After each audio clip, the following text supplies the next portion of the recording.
Greek मिथक में एक कहानी है, सत्य का मंदिर, द टेम्पल ऑफ ट्रूथ। कहा जाता है कि इस मंदिर का न कोई पुजारी था, न ही इसमें कोई मूर्ति था।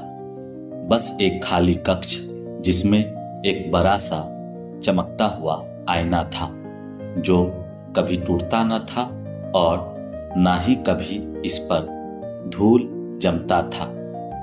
कहानी के अनुसार जो भी सच्चे मन से सत्य की खोज में इस मंदिर में आता तो उसे अकेले प्रवेश करना पड़ता था, और फिर जब कोई व्यक्ति इस आईने के सामने खड़ा होता तो उसके सामने 3 क्षण आते थे। पहले क्षण में व्यक्ति का चेहरा आईना में वैसा ही दिखता जैसा व्यक्ति खुद को रोज देखता था। कुछ देर बाद दूसरे क्षण में अचानक चेहरा बदलने लगता। पहले बचपन, युवा, बुढ़ापा, फिर मृत्यु के बाद का चेहरा दिखाई देता। इसके बाद व्यक्ति से जुड़े रिश्तेदारों, अजनबियों के चेहरे जैसे माँ, पिता, प्रेमी, दुश्मन आदि दिखाई देते। फिर व्यक्ति को उसके जीवन के कर्म, अहंकार, लोभ का बोध करवाया जाता था।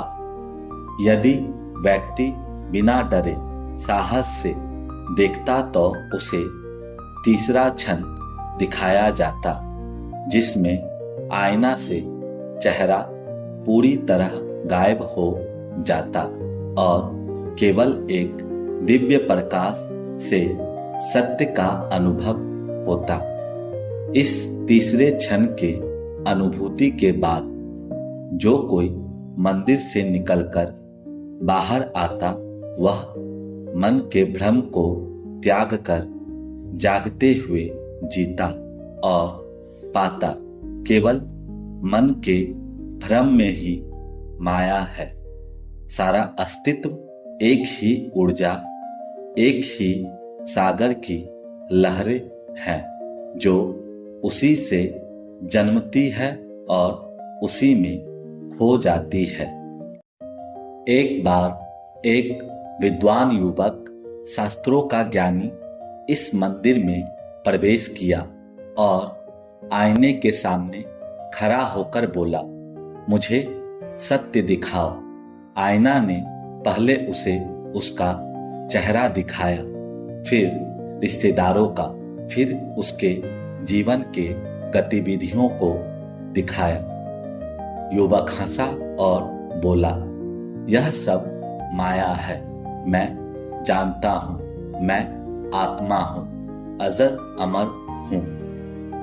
फिर आईना ने धीमे स्वर में कहा, ये बातें बिना अनुभव के रटे रटाए हुए हैं। तुम सुने सुनाए बातों को विचारों में शामिल कर उसे बस दोहरा रहे हो और अपने ज्ञानी होने के अहंकार को बढ़ावा दे रहे हो।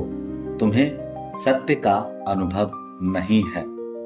जब तक तुम पूछोगे मैं कौन हूं, तब तक तुम सत्य नहीं हो। जब बोध होगा, जाग जाओगे तो पूछना बंद हो जाएगा। तब तुम वही हो जो सत्य है।